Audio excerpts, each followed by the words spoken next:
నా ఎలుక స్నేహితుడా, ఈ రోజు అడవి ఎంత శాంతంగా ఉందో చూడు.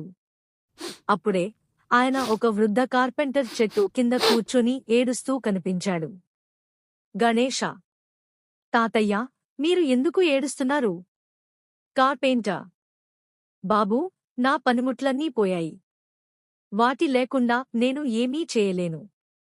నేను ప్రజలకు ఎలా సహాయం చేస్తాను? గణేశుడు కాసేపు ఆలోచించాడు.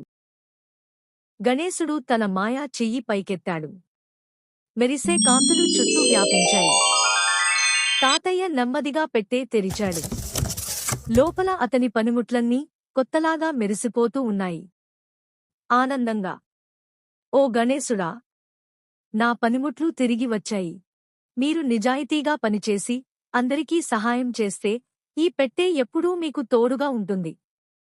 పిల్లలు ఎల్లప్పుడూ చిన్న గణేశుడి ఆశీస్సులను గుర్తు చేసుకున్నారు.